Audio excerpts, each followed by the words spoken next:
Friday Night Racing on Off the Ball. Brought to you by Horse Racing Ireland. Love every racing moment.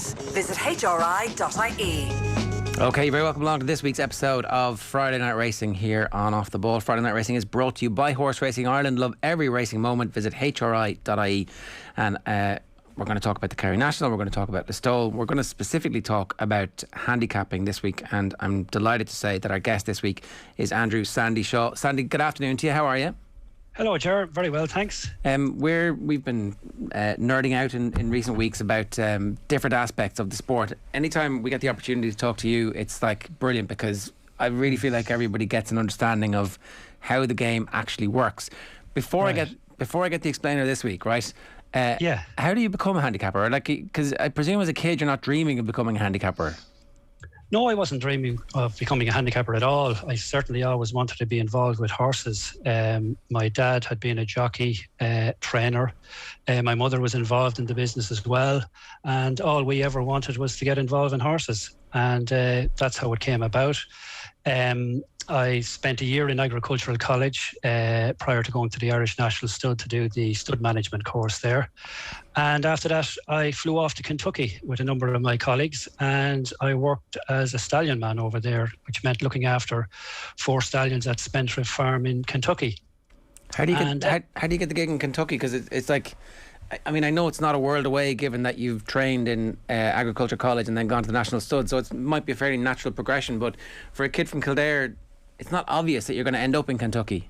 No, it was mainly due to Michael Osborne, who was he was a great man. He initiated the National Stud course. It's world renowned. It's a world renowned course, and he seemed to be in a position where he was able to get his students across to the likes of Kentucky and other places in the world. He had all the contacts, and he put, we all wanted to go somewhere like Kentucky, and he put me forward. And they took me on. There was 2 or 3 of us went over at the same time, and he took me on, and they asked me to look after 4 stallions. How long were you there? I was there for about a year. Right. I was there for about a year, spent a full season there, was there for about a year, and then came back home. I was always a bit of a home bird. I certainly enjoyed my time over in Kentucky, but I was always happy to come home. And when I got home then, I ended up getting a job in Brownstown Stud on the Curragh, managing Brownstown Stud, and which was close to home. I live in Newbridge, and it was very close to home. And I was there for 12 years. So you're pretty young when you get that gig? Yeah, pretty young. I would have been in my early 20s. Right. Early 20s, yeah. I would have been in my early 20s. You must have been very responsible in your early 20s to be getting a gig that big, to be managing and to be responsible for stuff. Well, funny enough, how it happened actually, Ger, was that my mother was the secretary there, and over the years she worked for the McGrath family, and she was there for 25 years herself. And every summer, or anytime I had holidays, I used to go over there and I'd give her a hand with all the various things, accounts, registrations, everything, and got to know how to run the office, basically. Right. And then, unfortunately, at the time, shortly after I came back from Kentucky, she became ill. And she wasn't able to work anymore, or certainly not at the time. She wasn't able to come back for a few months. And I was asked by the McGraths would I take her place, right, because I knew the ins and outs and everything that was there. And then it was taken over by one of the family within the McGraths, Paddy McGrath. And I was asked would I stay on and eventually manage the stud farm side of it, because his son Neil was taking over the training of horses there. They were bringing a lot of horses into training there at Brownstown, and he was training the horses, the race horses, and I was managing the stud farm. Right. Okay. So, and at that stage, obviously, you've done the training and you've got the gig, and you're thinking, you can see how all of that retrospectively begins to make sense in terms of a career path as well. And I guess you must have felt pretty happy about how things were going at that point. Oh, I was delighted the way it was all going. It all fell in my lap to a certain extent. And but then the McGrath family decided to wind down. They decided to wind down, and I knew it was coming to an end. And around that time, I said I better have a look and see what else I can do with my life. And an advertisement happened to appear in the Irish Field for a handicapper. Right. And didn't know much about it now, to be honest, at the time. I knew what it was and roughly how it was done, but I put it this way: I didn't envisage for all the years before that I would ever end up being a handicapper. But I applied for the job, got the job. Noel O'Brien, the late Noel O'Brien, was the senior handicapper at the time, and I worked with Noel for more than 20 years. We were good friends. Our families became good friends. And then, unfortunately, poor Noel developed a tumourous cancer, or a cancerous tumour, I should say, and in early January 2017. And unfortunately, it didn't work out too well, and sadly, he died in December of 2017. So suddenly I was thrown into the limelight, so to speak, and I took over from there. And that's how it all happened, really. He came into my head the other day, actually, Sandy. I don't know for what reason it was, and it's strange sometimes when you just get this thing that jolts into your mind about Jesus, Noel, how that he passed away and how long he was gone, and it's kind of, some days it's kind of hard to believe it because he was just such a fixture. He was always racing, and the handicapper isn't obliged to go racing. I've had this debate with handicappers down the years, but Noel wanted to be like, whereas I suppose the politician thinks it's great to go to the funerals and be seen to be around the people. Noel actually thought it really was useful to, like a referee, almost explain his decision to an array trainer at the racecourse, and I think they really respected him for that. Oh yeah, Noel was hugely popular, and he taught me that as well, because I all the time communicate with trainers or answer any call or any question that they have, and he was always good for that. He loved the social scene. He was, everybody seemed to love Noel, and Noel seemed to know everybody. We used to say when Noel would go away for an overnight to Galway, he always knew somewhere he could stay. There was people he knew in every county, and he was very, very popular and extremely hard act to fill. Look, I filled it, but not probably in the same way as Noel. I wouldn't have been as much into the social side of things as Noel probably was. But I'm just inclined to get on with the job. I'd be quieter in that respect, I would have said. Did you ever talk to him about his predecessor and whether or not they were as accessible to trainers and to people generally to explain stuff? Was that something that he'd done himself, I suppose, is what I'm wondering?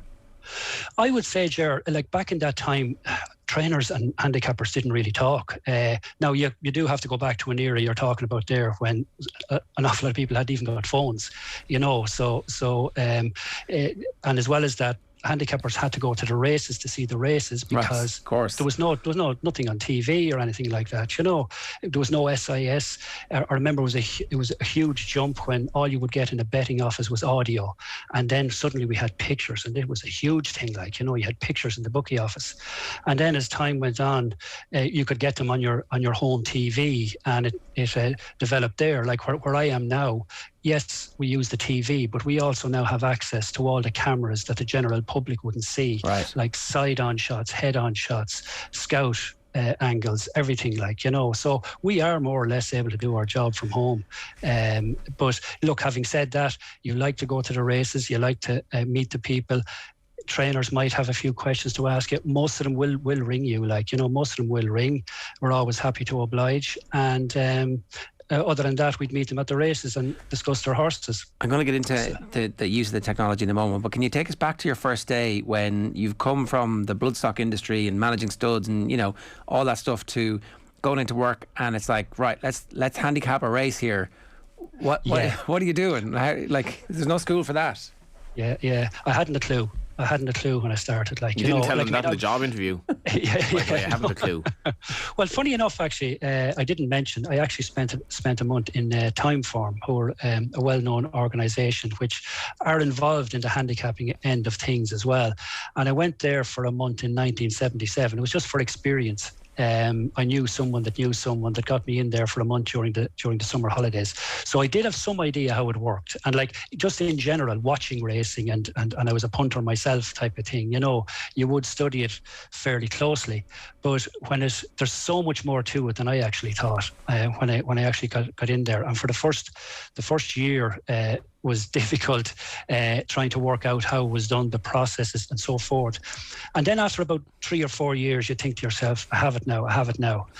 And then maybe 5 years later, you would look back and you'd say, God, when I think of it, I hadn't really got a clue what I was doing, And but it's a job where you can't teach someone. You can't teach someone really how to do it. It's experience that is what counts, is what I would say to anybody. You spend years doing it, and it's like a golfer, I'd say, who goes out and he's a 20 handicapper. But if he's working at it every day, every year, he becomes better, and he gets himself down to a 3 handicapper or whatever, And I think handicapping is a little bit the same. It's time, over time, you begin to develop your own way of doing things. You're beginning to understand trainers, how they work. Certain trainers would have horses that take longer to mature. There's other trainers who would have horses that are ready to go first time. You just get to understand the whole way. It's one huge big wheel, really. And it took me a while to get onto it, really, as it turned out. But I'm quite comfortable in it now. It's fairly straightforward to me. And when Noel when Noel died, I should say, I had to get someone to come with me. Shay Quinn is his name, and Shay works with me closely. Very good at the job as well. But he'll admit himself, he's still learning. He's still learning. It all takes time. But no, we do the best we can. You mentioned earlier about referees. That's what we are. That's really what we are. We are referees. We make decisions. Not everybody agrees with those decisions.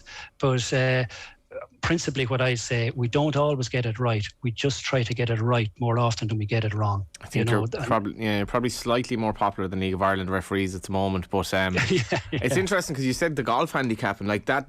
I'm always conscious of people on the show, listening on the show, who are not necessarily into racing and may kind of be curious as to, it's a lot of the stuff is quite archaic, and handicapping.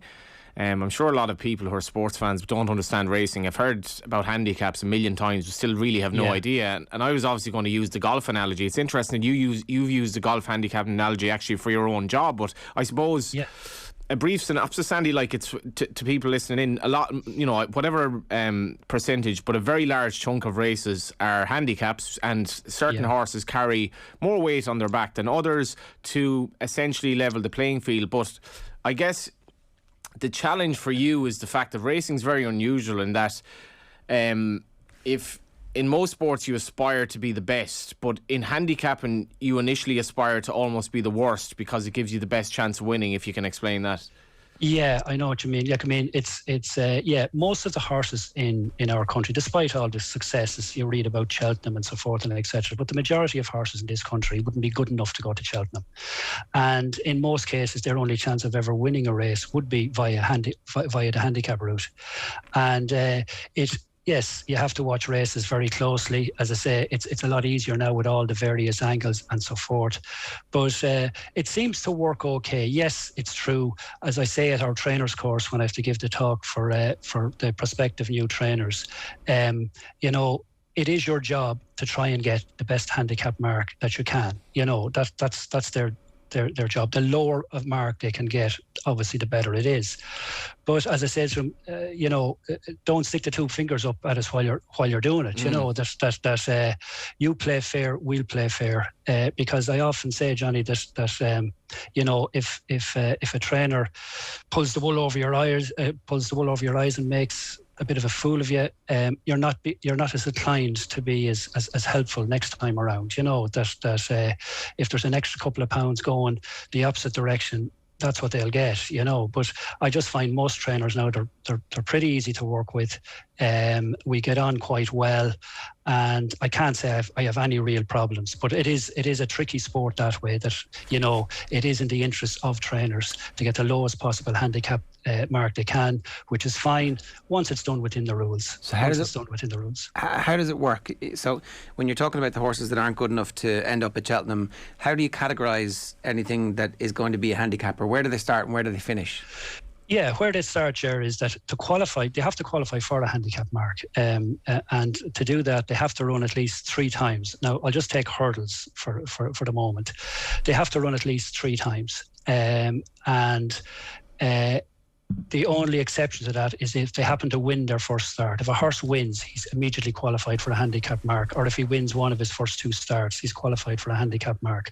Otherwise, the majority of the horses will have to run 3 times. So we look at the 3 races, and we generally take out the highest figure or the best figure as such that the horse has run to in those 3 races.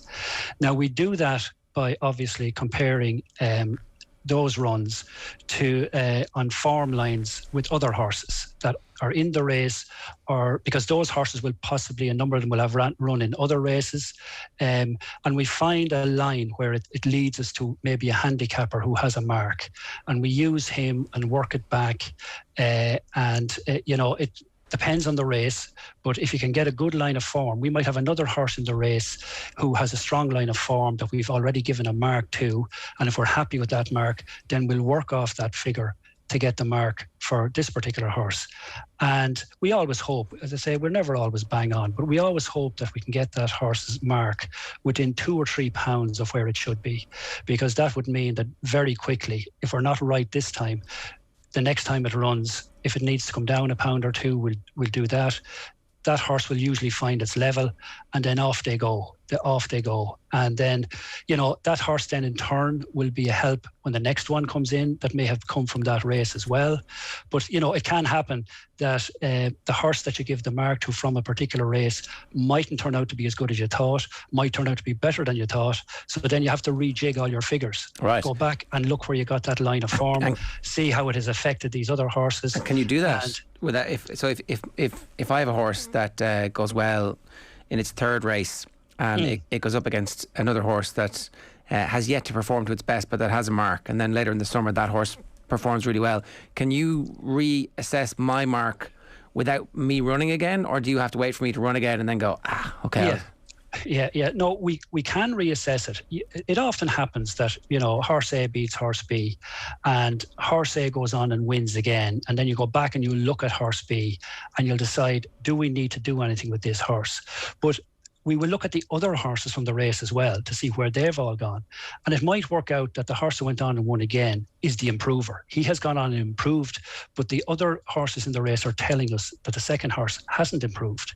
That it's just that horse that has improved. Now, sometimes you can't be sure, but you have to make that decision. I don't like penalising horses who you've already given a mark to until they show us whether they... It would seem unfair. Yeah, I can see it would be unfair. It would be unfair. Yes, in hindsight, sometimes they can go on and win, and you might say, I probably should have put an extra pound or 2 into him.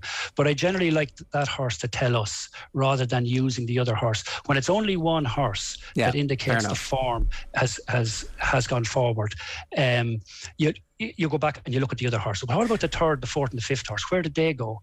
And said, well, they went on, but they didn't really perform particularly well. So you hold back and you leave that second horse alone and let him tell you whether he's improved or not. Well, that seems fair enough. And how big is this coterie that we're talking about? How many horses and how wide does the handicap actually go? Yeah, at the moment, there's about 3,000 horses on the system, right? With handicap marks at the moment, and about... I'd say about... Name them? I probably know they had a handicap mark if I saw the name, but I wouldn't be able to name them, I don't think, no. But what's the highest, actually? The highest handicapped horse over hurdles is Honeysuckle, which isn't too surprising. And Honeysuckle has a figure of 165. And then our minimum rating is 80. That is the lowest. So and how long is that there, Sandy? Because remember in the days when, you could be beaten 600 million lengths in 3 maiden hurdles and you get a mark of whatever. And then, I'm vaguely remembering 8 to 10 years ago, it's like, no, you have to run to a base level here. You're not in the system. Yeah. Things changed there, Johnny, when we had the boom. And there was so many horses in the system, there wasn't enough races, they couldn't be catered for, there was that many. And so we just decided to set kind of a minimum level, a bit like you and me might decide, sure, we'll go and run in the 1500 metres at the next Olympics, but we can't unless we run to a particular level. There's as you know, there's always a kind of a time you have to run within to qualify for the likes of the Olympics. It's a little bit similar to that, and it was really to kind of cut back on the amount of horses because we just couldn't keep up with the volume of horses and have races for them. So it was decided to go with a minimum of 80. If people want to continue to run off 80, they will. But, you know, the idea is that they would maybe go on to points or something like that, or go somewhere else. But we had to make room because all the time there's young horses coming through and we needed to make room. And it's not like, you know, promotion and relegation as such. It'd be as though every team that came into the Premier League stayed in the Premier League and was never relegated, you know, and you didn't have a relegation system. So in this, to a certain extent, it was a kind of a relegation system, but horses are not banned from running. They can continue to run off the minimum mark if they so wish. And usually it's a case that, you know, I'm sure owners or trainers would get fed up. Like, I mean, they might say that it's wasting money here. We'll just take them out of training, maybe go point to pointing. But yeah, it's really to, as I say, we have almost 3,000 horses on the whole system, and they take a lot of catering for, you know. So that's why it doesn't happen over fences. Over fences is different. We only have about 700 or 800 horses with handicap marks over fences. Hurdles is principally where most of the horses are. And like, as I say, the minimum is 80, the maximum is 165, but you'd never see the likes of Honeysuckle on 165 taking on a horse rated 80. So they're split up into brackets. There's what we call 80 to 95, 80 to 102, 80 to 109, 80 to 116. It goes up generally in jumps of 7. So you will slot your horse generally into where it fits to their level. And then in those races, the handicap mark will dictate how much weight each of the horses carry. Yeah, that's it, Ger. Like, I mean, the principle of the whole thing is, we'll say a horse has a rating of 130. He will carry a pound more than a horse rated 129, who in turn will carry a pound more than a horse rated 128, and so forth. And that's how we set out the handicap. We could get a handicap where it's what we call 80 to 102. So any horse that's rated anywhere between 80 and 102 can enter that race. A horse rated 103, 104, 105 obviously can't, but they can go into an 80 to 109, and then, you know, and further on a 116 and a 123 and so forth. So we take all the figures then. So 80 to 102, highest is 102. So the 102 horse carries the top weight, and the top weight is, at the moment, it's 12 stone. It's normally 11, 12, but because of the pandemic, they were allowing an extra couple of pounds for the jockeys. So at the moment, the top weight is 12 stone, and the bottom weight is 9 stone 12. So there's a 30-pound range. Okay. So the 102 horse would carry the 12 stone, the 100 horse would carry 11, 12, and so forth. So once we have the marks, they all slot into the handicap, and it forms itself, really, like, you know, and it goes right down as far as 80. But that's how it works. 12 stone, 11, 13, 11, 12 is 102, 101, 0, or 102, 101, and 100, and so forth. And that's how you set the handicap. And then there's, say, the 109s. You can go up to open handicaps where you would have, you know, there's no band at all. It's not a 102 or a 109. It's just an open handicap. Now, they would generally be the big handicaps like the Irish Grand National or the Galway Plate, the Galway Hurdle, the Kerry National, where the highest rated horse in the country can enter that once he's prepared to give away the weight. If he's happy to give the weight away, that's what he will do. But we find that generally the horses rated 150 and above, they're generally eligible for other races, conditioned races as we call them, where they could run in races where they carry the same weight, or maybe have to concede 3 or 4 pounds here and there, like, but they don't have to give away 30 pounds to horses. Okay, well, that's interesting, because I think the weights just have been published in the last, I don't know if it's 24 hours or whatever, for the Guinness Kerry National Handicap in Listowel, which I think is next Wednesday. Is that right? That's right. That's right. Wednesday. Yeah. So top weight is Brahma Bull on a mark of 154 for Willie Mullins, and then it's Chatham Street at 151, Animix 150, Durasso 150, Farclass 148. Now, look, the declarations aren't in, so we don't know if these horses are going to actually run. But so Brahma Bull on a top weight of 154, is it possible that there will be a horse carrying 3 stone less in this race if Brahma Bull comes in? Is that correct? It could be to a certain extent, but theoretically, at the same time it can't, theoretically. Okay. But first of all, you have to look at there's a limit in the number of runners. Like, everything that enters can't run. So there's a limit of 18 horses allowed to run, and there's 30 odd horses in the race. So the top 18 horses will, at the declaration that you mentioned there, the top 18 horses will get into the race. So in theory, if you're looking down there now, and what I'm looking at is that the number 18 at the moment is a horse called Born by the Sea at 138. Okay. And he has, now what I have is that, the entries and the weights were done kind of 10 days ago, and we're at a stage, the next forfeit stage, as we'd call it, where people can decide when, people get to see the entries, right? They have a look and they might say, I'm not going to run, that race is too strong for me or whatever. So a certain amount of horses came out. Now 4 or 5 horses have come out of the race since, and I have horse number 18 is Born by the Sea. So as things stand this minute, if everything was declared, he'd be the 18th and last horse to get into the race. Now he's rated 138, right? So he has the equivalent of 10 stone 8. So the most Brahma Bull will have to give to him is 16 pounds. Right. Give him 16 pounds. Now, if it so happened that there was kind of 25 allowed into the race, it depends on the track, it depends on the track. You could have Leopardstown could have 25 or 30. Navan could be the same.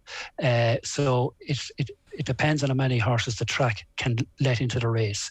And in this instance, as I say, it's only 18, so the minimum is going to look like 10.8.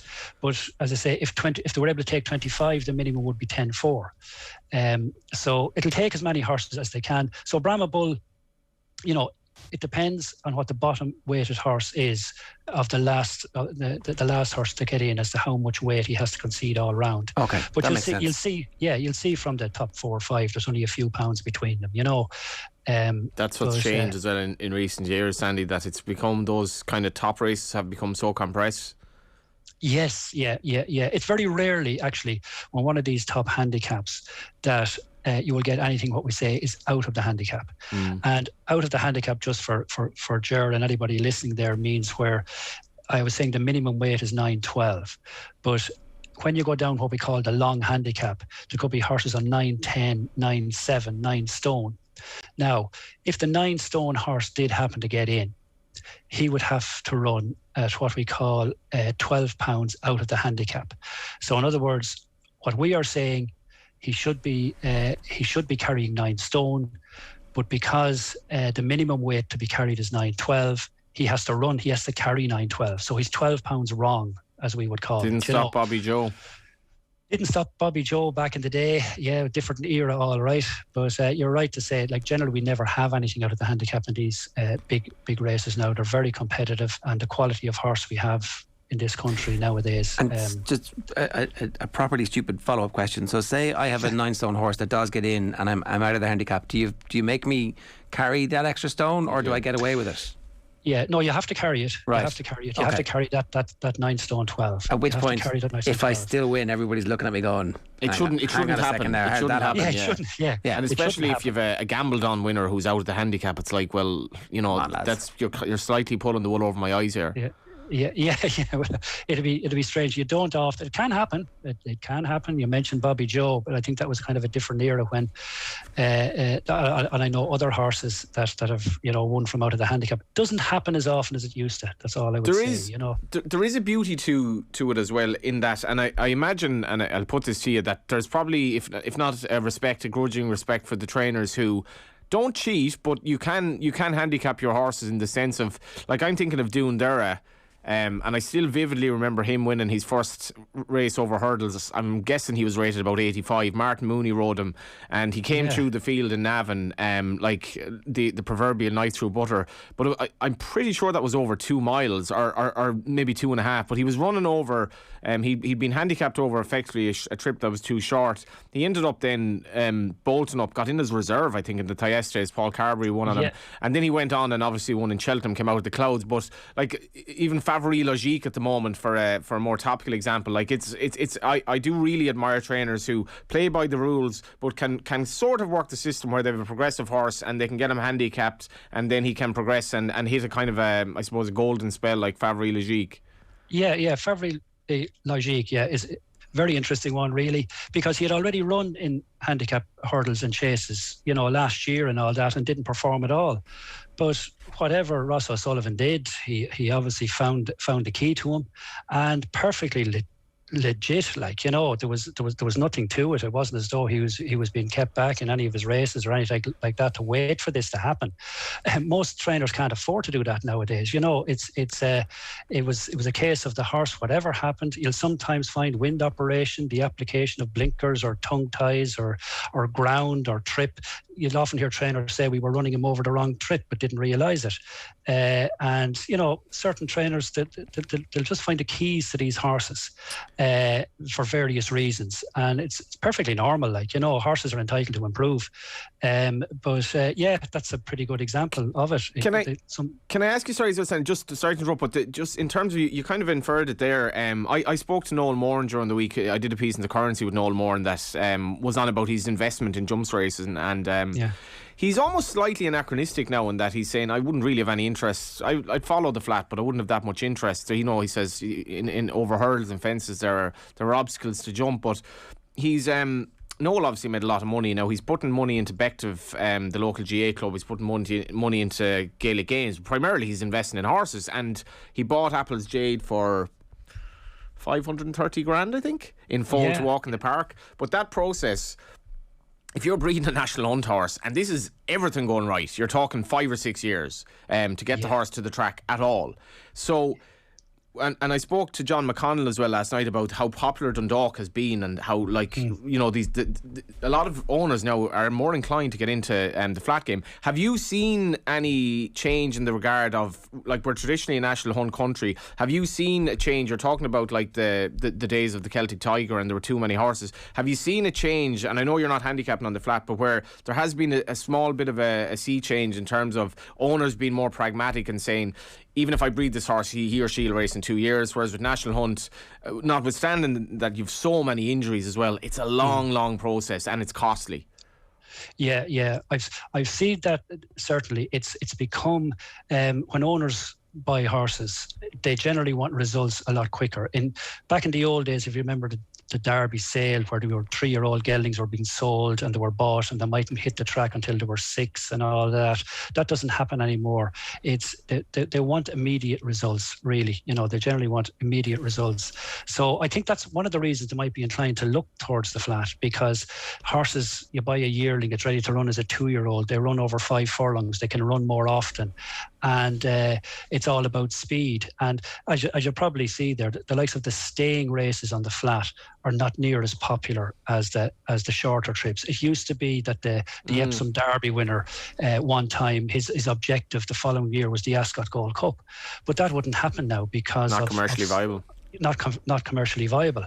And you know, people like to have stallions at stud that are speed horses, really, like, you know, because you'll get quicker results. You generally get quicker results. People are not as inclined to wait 2 or 3 years. And I can see what you're saying there about Apple's Jade. By the time she has a foal and by the time it is old enough to race, possibly over jumps, could be looking 4, 5, 6 years down the line, you know. And it's probably, again, not commercially viable compared to the way it is now. But look, as I say, the emphasis seems to be on getting quick results nowadays. You know, it has changed that way. The last horse I was involved in was Sabras, and maybe not the last horse, one of the last, and I got him out of a claimer in Sligo, and so he finished third, I think, in the claimer, third or fourth. You claim him, you basically have him the following day. He ran for a year. He was in the money, I think, 10 or 11 times. The final start in my colours was in a claimer in Sligo, if not the very same race I claimed about 12 months on. He won that race, so I got the prize money and the claim, which was nominal. It was about 4 or 5 grand. And then the new owner entered him in Ballinrobe on the Monday or the Tuesday afterwards, and he won. So it was like, there was, do you know the way it's like Apple's Jade is like 6 or 7 years. Sabras was like 6 or 7 hours. Do you know what I mean? He had the money, you paid it, and there's your horse. He's ready to run next week. And it's mad the kind of variety of things that can be offered to you as an owner in racing. Oh, I know. Yeah.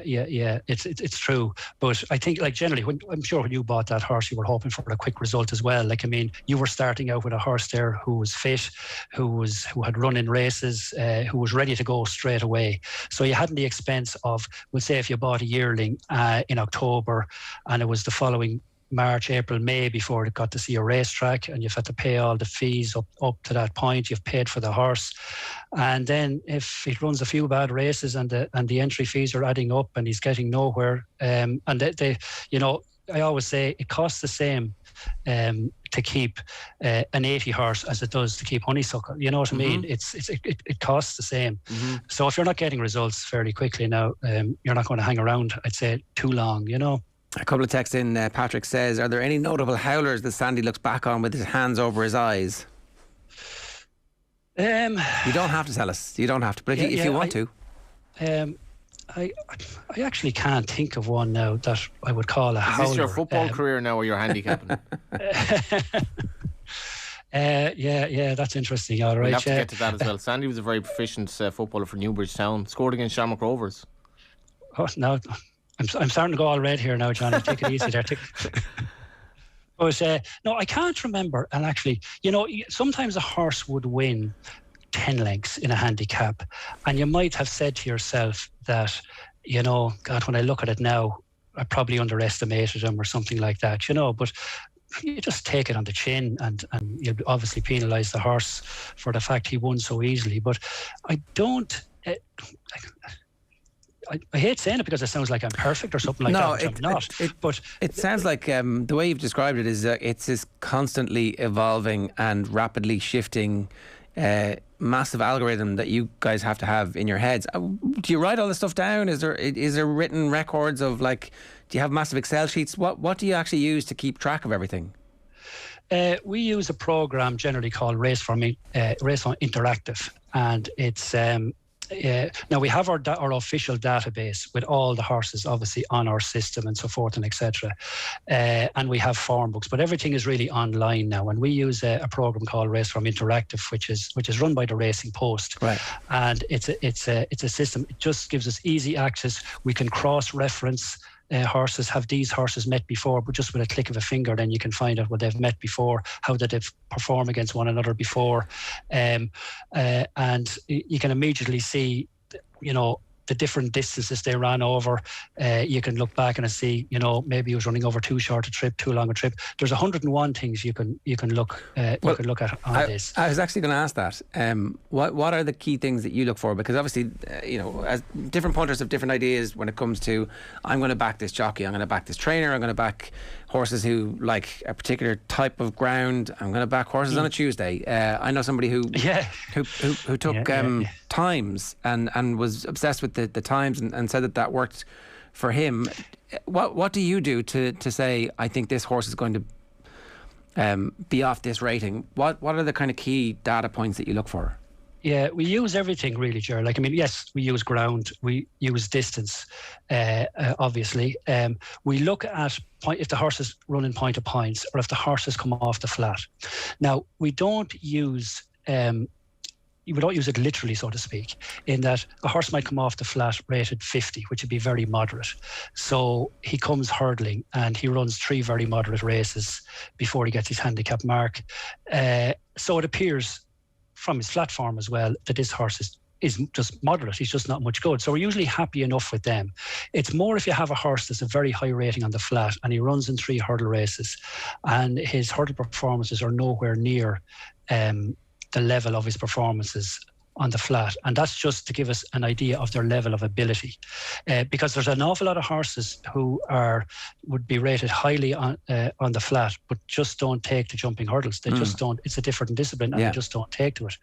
So there's a whole lot of process that goes on in your head, really, as I say, from point to points to flat racing to ground to the distance they maybe ran on in the flat compared to the distance they're running on over hurdles. You might see a horse who only ever ran over a mile on the flat going hurdling and the minimum distance is 2 miles, and you're saying, look, he probably doesn't stay. And certainly if he's running on heavy ground, you certainly wouldn't expect that he'll stay. That's the other thing. Sorry, just on that point, right? So you have to give the horse a mark irrespective of what they're running in, and it's very difficult because you give a horse a mark, he's run 3 times on bottomless ground, and then all of a sudden summer comes, the ground is great, he romps home, and you're like, well, it turns out this is a good horse. Is a horse that likes good ground.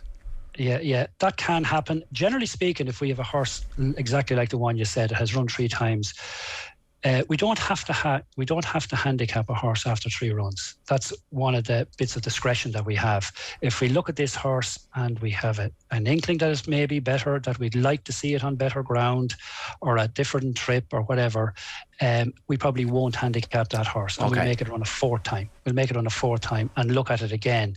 Now, eventually, we'd have to give it a mark, and we have to accept, look, maybe it's just not much good. We don't know.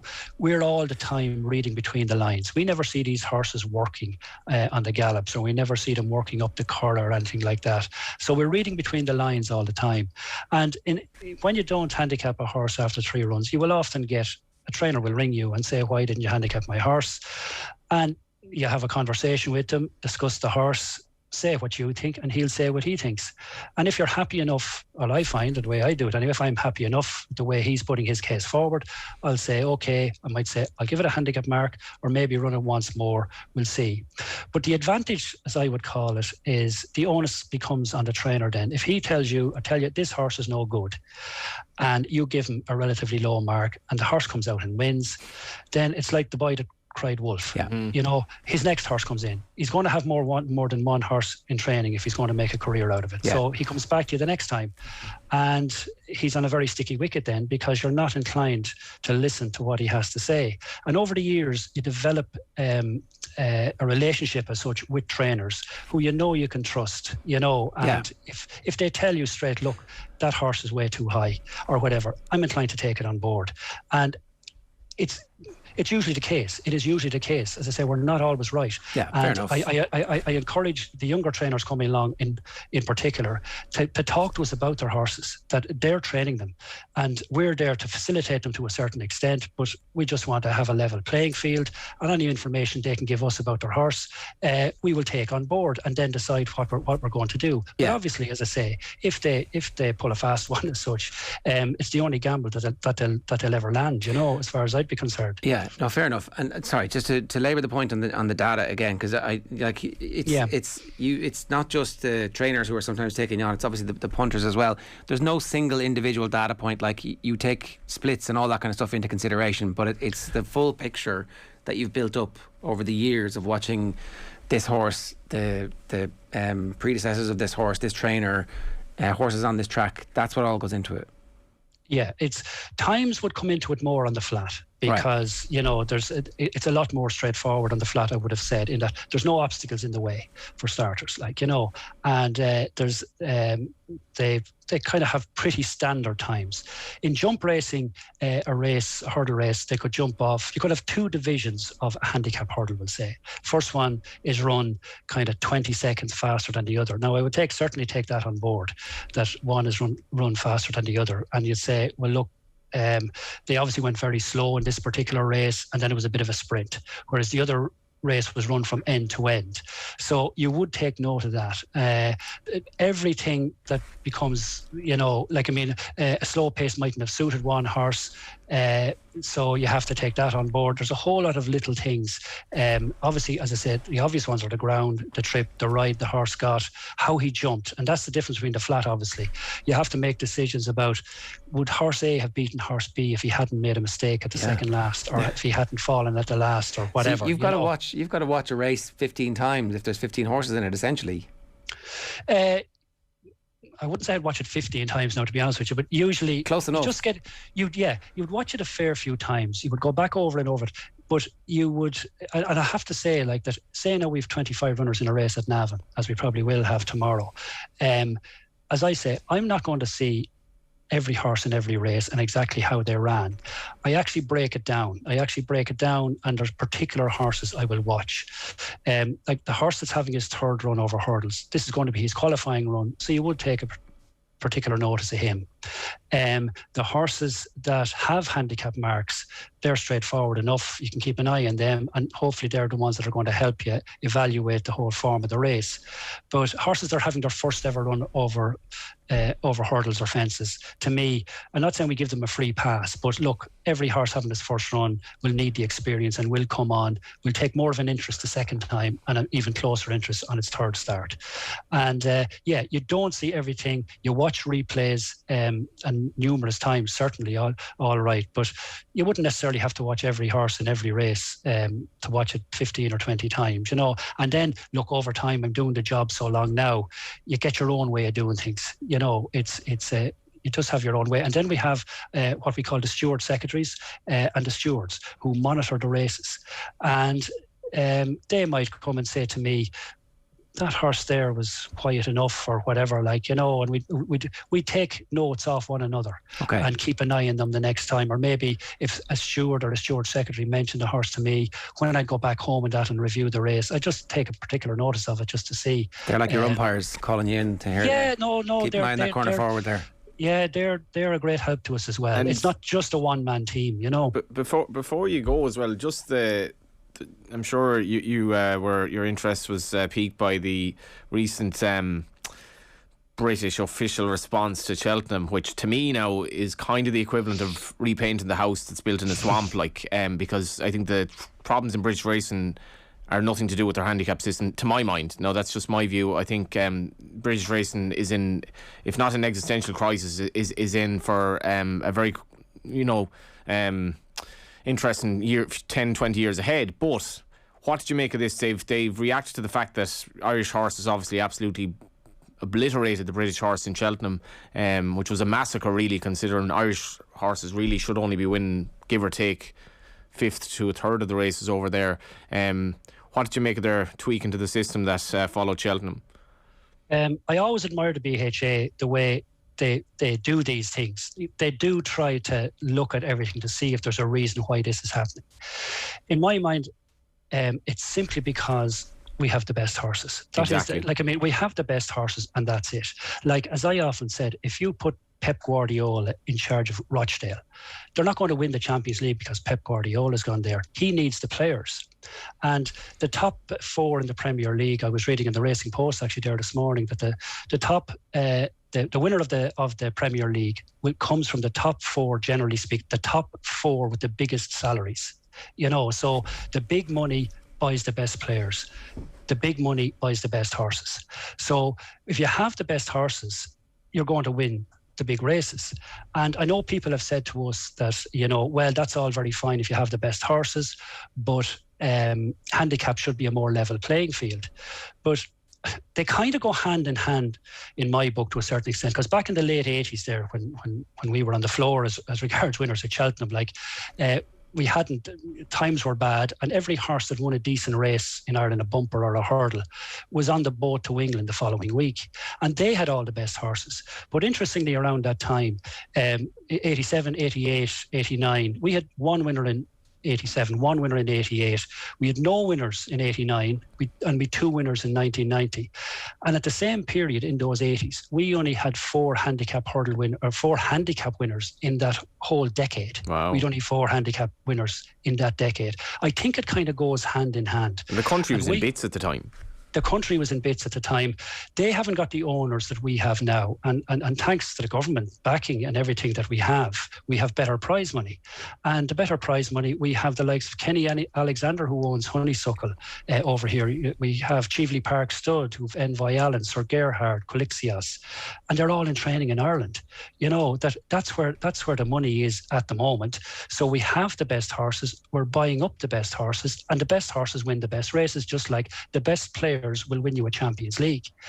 So look, they looked at their handicap system, and one of the things I would say about the handicap system, and it's not the handicappers, it's the actual system, because I pointed out to them at our Anglo-Irish classification that field sizes have a huge difference in the way this whole thing works, in that you could have 3 races in England on a Saturday, and their average field size is 7.2 or something like that. So say they have 8 runners in each race.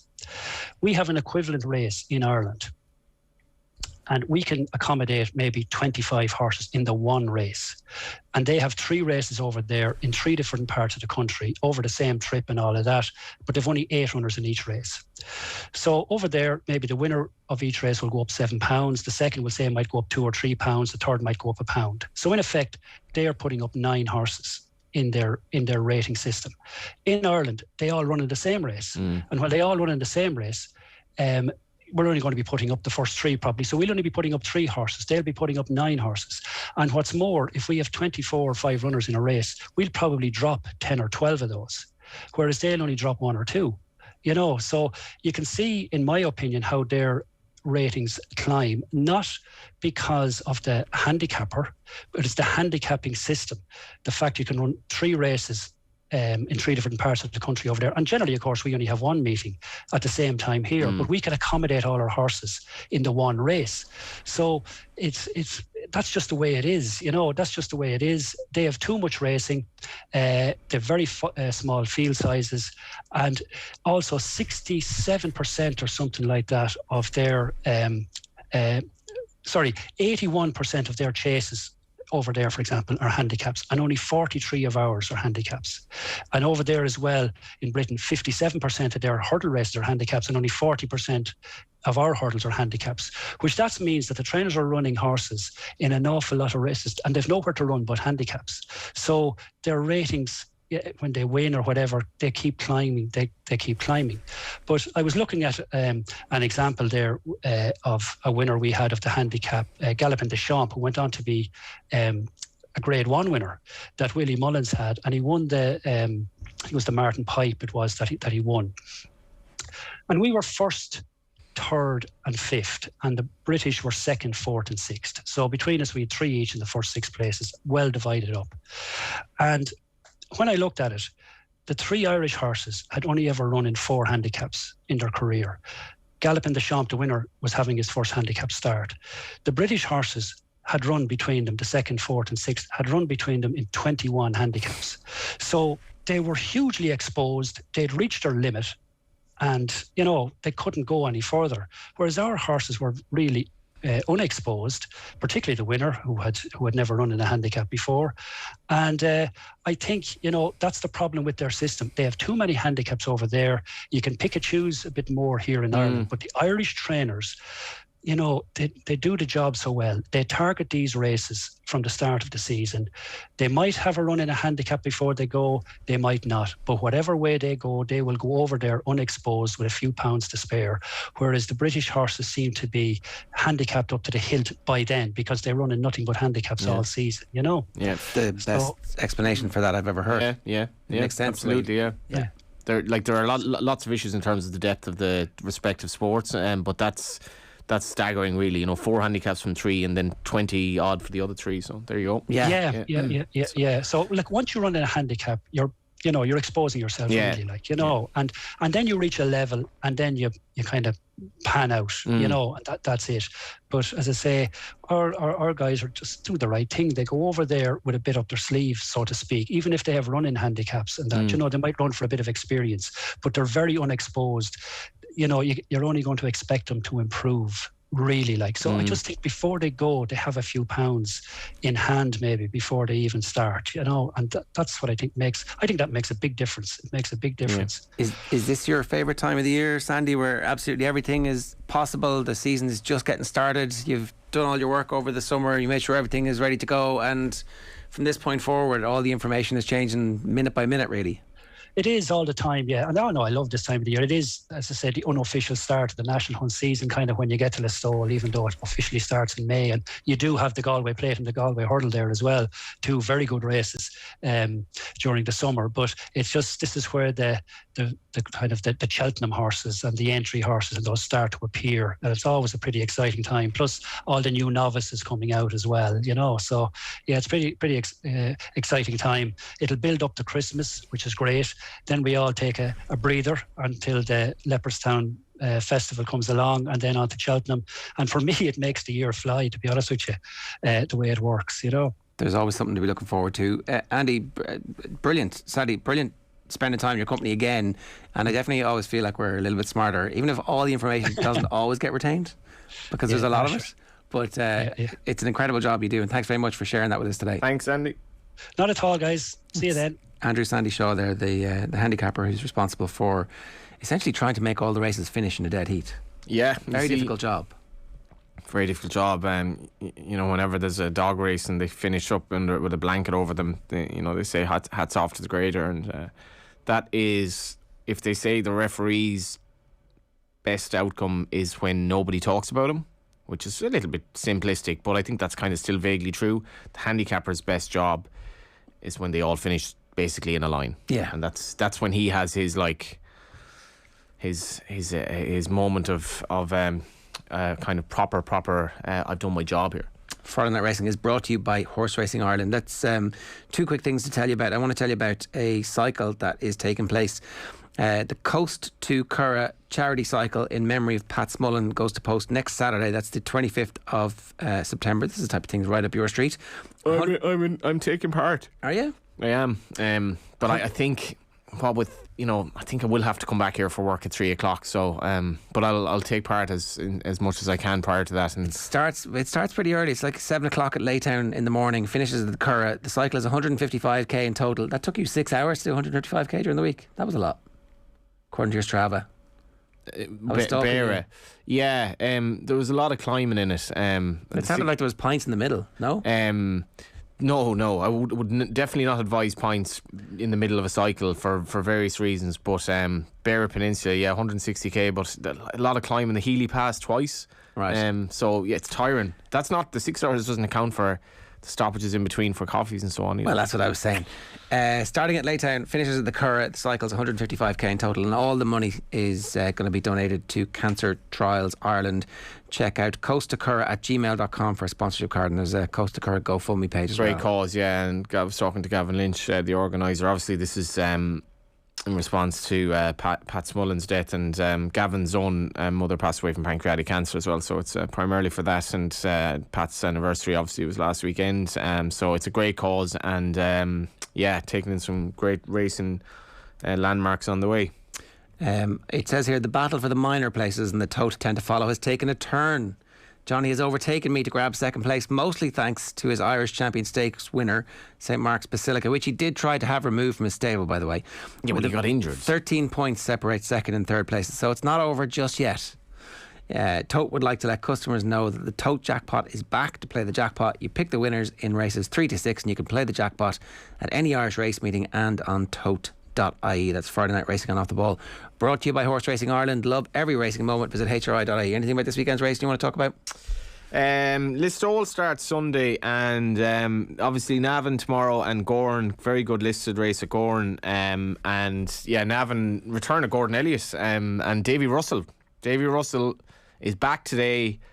I have to say, I really doubted this, as much as I put on a bit of a facade in talking to him, and I did not think Davy Russell was coming back. He's a remarkable man, possibly a bit mad, but definitely remarkable. All right, we love to see it. We wish him all the very best as well. We'll see you next Friday. Take care. Friday Night Racing on Off the Ball. Brought to you by Horse Racing Ireland. Love every racing moment.